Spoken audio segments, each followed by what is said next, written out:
কোন কবরে নাফরমানকে যখন নেওয়া হয়, আমি নিজে এই হাদিস পড়াইছি, আল্লাহর নবী সাল্লাল্লাহু আলাইহি সাল্লাম বলে কোন পাপীকে যখন কবরে নেওয়া হয়, কবরের ভিতরে না, কবরে নেওয়া হয় যখন, তার লাশ যখন কাঁধে নেওয়া হয়, এই কাঁধে অবস্থায় নাফরমান আর পাপী আপন স্বজনরা যখন তার লাশ কাঁধে নেয় ঘাটের মধ্যে, আল্লাহর কসম নবী বলে সে এমন বিকট চিৎকার করে, ইয়া ওয়াইলাতা ইয়া লাইতাহা, হে আফসোস আমার স্বজন, আমার ইলা আইনা কদ্দামতুমুনি, আরে ফুত তুই আমারে কই নিচ্ছিস, আমার সন্তান,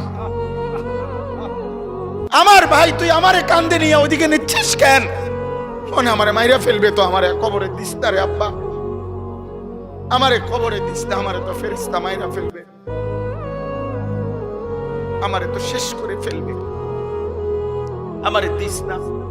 এইভাবে স্বজন নিজের স্বজন ডাকে যে, কারণ আপন জনরাই তো লাশ কাঁধে নেয়, আপন জনদেরকে ডাক দে, আব্বা এটা করিস না, আব্বা আমারে নিস না ওইদিকে।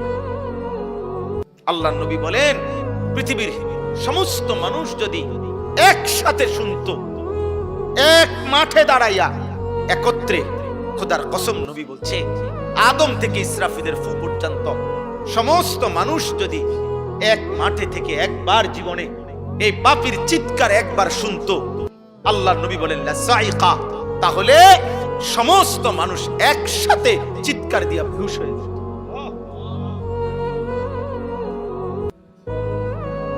তোমরা মস্কারি মনে করছো, শেষ পর্যন্ত দিন শেষে মিলাইয়া দেখো অর্জন তো কিছুই নাই। যত নারী দেখছো কেউ তোমার আপন না, মোবাইলের নর্তকী তো তোমার না, নর্তকী তো তোমারে ধোকা দিছে, আপন নর্তকী তো তোমারে ধোকা দিছে, সিনেমার নর্তকী তো তোমার না, রাস্তার বেপর্দা মেয়েটা তো তোমার না, তোমার কিচ্ছু না, সে তো রূপ যৌবনের ফেরি করে। হ্যাঁ, অস্থির ছবি যারা দেখো বাবা, কি দেখছো, কাকে দেখো? তোমার ক্ষয় ছাড়া, তোমার ব্যয় ছাড়া আয় কি? মোবাইল গেল, এমবি গেল, চার্জ গেল, টাকা গেল, কোমরের ক্ষমতা গেল, হারাম বীর্যপাত হইল, লজ্জাস্থানের সক্ষমতা নষ্ট হইল, শেষ পর্যন্ত একদিন পঙ্গু, অচল ছাড়া, ধ্বজভঙ্গ ছাড়া আর কি?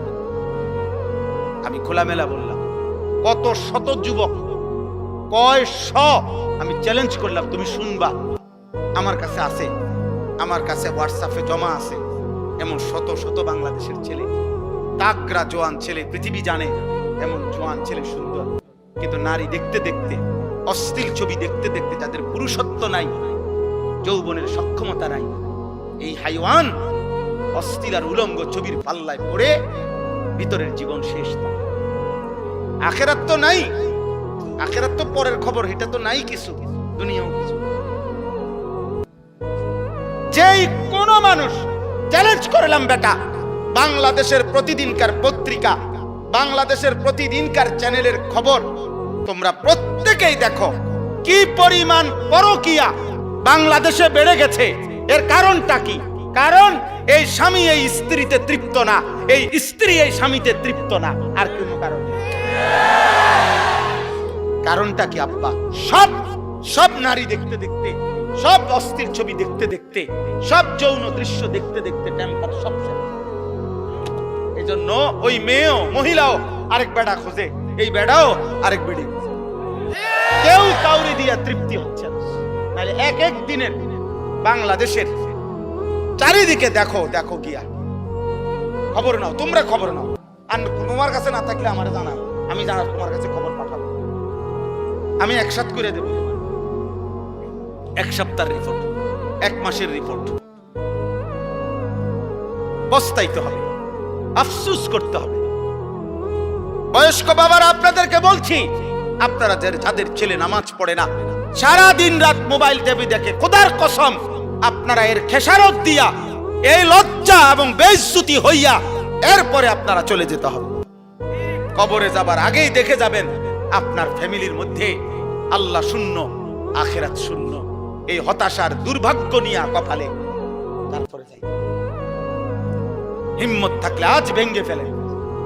14 বছরের ছেলের মোবাইল ভাঙ্গা ফেলেন, তার সাথে যুদ্ধ করেন। আমার ঘরে মুসলমানের বাচ্চা, তুই আমার সন্তান মুসলমানের বাচ্চা যদি ঘুমাইতে হয় ফজরের নামাজ পড়তে হবে, নয়তো তোর মতো নাফরমান গলা ধাক্কা দিয়া বাইর করে দেন বেটা। যা নাফরমান বেটা, বাইর হ তুই বেটা, তুই আলাদা যা বেটা, তুই আলাদা কামাই কর। তোর মতো বেঈমান আমি খাওয়াইতে হবে কেন? তুই তো আল্লাহর দুশমন। সেদিন এক অভিভাবক কাইন্দা দিছে, একজন অভিভাবক আমার কাছে আইসা বলছে, হুজুর আশ্চর্য, আপনার সর্বোচ্চ 12 থেকে 13 বছর হবে, আপন ঘর থেকে 2 লক্ষ টাকা চুরি করে নিয়ে গেছে, নিয়া 60টা মোবাইল।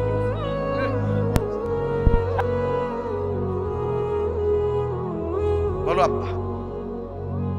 এক ফার্নিচার দোকানদার, উনি বলছে, হুজুর আমার 2.5 লক্ষ টাকা কষ্ট করে জমানো টাকা, আমি নতুন মাল উঠামো, আমার ফুতে আমার ক্যাশের টাকাগুলা নিয়া 3 দিনে অনলাইনে জুয়া খেললাম। আমিও এখন কাঁদি, আমার ফুতেও কাঁদে। আমার জীবনের হুজুর আর কিছু নাই, পুঁজি নাই। আমি 2.5 লাখ টাকা, একটা গরিব মানুষের 2.5 লাখ টাকার পুঁজি কিছু না।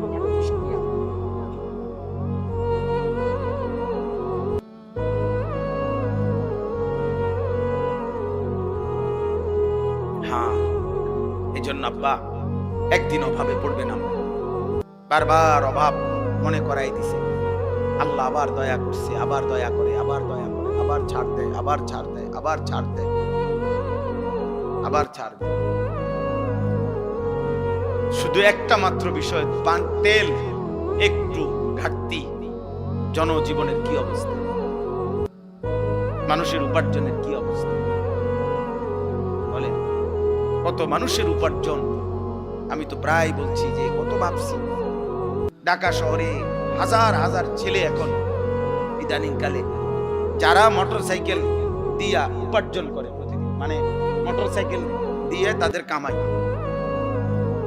হ্যাঁ ওভার পাঠা ওইগুলা দিয়া, তাইলে এই ছেলেগুলোর ফ্যামিলি চলে, বউ বাচ্চা চলে। অনেকে আশা ভরসা করে শহরে বাসা লইছে, ছোট্ট বউ বাচ্চা নিয়ে চলতেছে, এই ছোট ইনকামটা দিয়া মার মুখে হাসি ফুটে।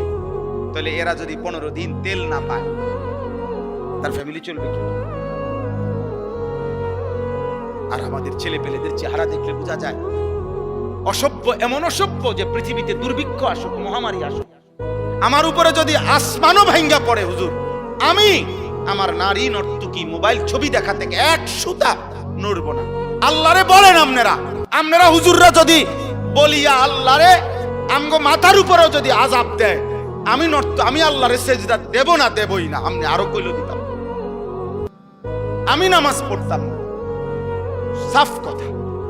এই হলো তোমাদের অধিকাংশ ছেলে কলিজার ভিতরে তোমরা এমন শক্ত অবস্থান নিয়ে নিচ্ছ, মানে আল্লাহর সাথে, যে আল্লাহকে চ্যালেঞ্জ ঘোষণা করে দিলা আর কি, যে আপনারে দেখায় দেব, সেজদা আপনাকে দেব না, আপনি কি করতে পারেন?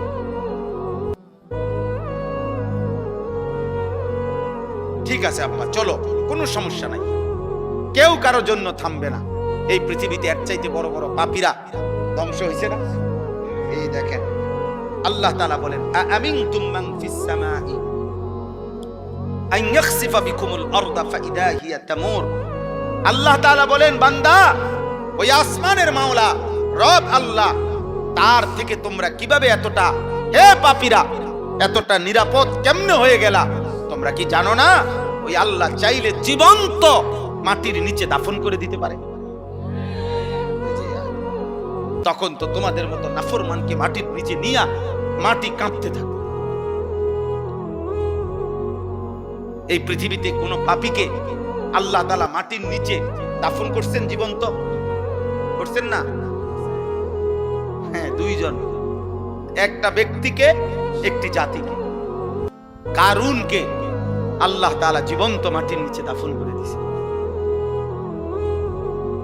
2 নাম্বার হলো কওমে লূতকে, লূত আলাইহিস সালামের জাতি ঘুমন্ত ছিল, নাফরমান জাতিকে আল্লাহ তাআলা জীবন্ত জমিনের নিচের মাটি উপরে উঠাইয়া উপরের মাটি নিচে দিয়া সমান করে দিয়েছে। আমিনতুম মান ফিস সামাই আন ইউরসিলা আলাইকুম হাসিবা। এবার আল্লাহ তৃতীয় আয়াতে বলে, আমার বান্দারা, হে নাফরমান পাপী, হে মদখোর, নেশাখোর, গাঁজাখোর, সুদখোর, কিস্তিখোর, হারামখোর, বেহায়া, বেপর্দা নারী, সেজদা নাই, নামাজ নাই, হায় নাফরমান, ওই আসমানের আল্লাহ থেকে কেমনে নিরাপদ হয়ে গেলা? যিনি চাইলে, তুমি কি জানো না যে আসমান থেকে, উপর থেকে যিনি পাথরের বৃষ্টি বর্ষণ করে ধ্বংস করে দিতে পারে? তুমি কি জানো না সেটা? এরকম কাউকে করছে? কেউকে করে নাই? আব্রাহার পুরা বাহিনীকে আল্লাহ তাআলা পাথর দিয়ে ধ্বংস করে নাই? ওই পাখি কি ফেলাইছে? ওয়া আরসালা আলাইহিম তায়রান আবাবিল তারমিহিম বিহিজারাতিন মিন সিজ্জিল। কোনদিন যদি আল্লাহর কোরআন তরজমা করতে তই না বুঝতাম। আল্লাহ তাআলা তো বলছে প্রত্যেকটা সৈন্যর আল্লাহর ঘর ভাঙতে আসছে বেঈমান হাতির বাহিনী নিয়ে। পাখিগুলো আল্লাহর কুদরতে প্রত্যেকে পাথর ফেলছে, ছোট্ট ছোট্ট পাথরের কণা। আল্লাহ তাআলা বলেন, কোন গরু ঘাস খড়কুটা খাইয়া চাবাইতে চাবাইতে চাবাইতে চাবাইতে চাবাইতে যখন আর ভুসি বানাইয়া ফালাইয়া দেয়, ভুসি বানাইয়া একবারে চূড়া দ্বারা বানাইয়া, আল্লাহ বলেন এই বেঈমানগুলো এই ছোট্ট পাথরের আঘাতে মাথার চুল মাথার উপর থেকে এরকম ধ্বংস হইতে হইতে একদম ভুসির মতো, ভুসি গরুর খাওয়াইন না, ভুসির মতো ফাজআলাহুম কাআসফিম মাকুল, ভুসির মতো। আর হলো ওই কওমে লূত, এই যাদেরকে আল্লাহ প্রথমত মাটি উল্টাইয়া দিছে, দ্বিতীয়ত তাদের উপরে পাথরের বৃষ্টি বর্ষণ করে ধ্বংস করে। আল্লাহ তাআলা বলেন, ফাসাতা'লামুনা কাইফা নাযীর, তখনই তোমরা জানতে পারবে যদি আমি আযাব দিয়ে থাকি, তখনই বুঝবা তোমরা আমি আল্লাহ তাআলার ভয় প্রদর্শনটা কেমন ছিল। আমি তো শুধরাইতে চাইছিলাম, আমি তো ভয় প্রদর্শন করেছিলাম বান্দা, কিন্তু তুমি পাত্তা দাও নাই। আর যদি সত্যি সত্যি আযাব আর মুসিবত এসেই পড়ে, সেদিন তুমি টের পাবা আমি আল্লাহ তাআলার পক্ষ থেকে ভয় প্রদর্শনের কথাটা শোনা কতটা গুরুত্ব।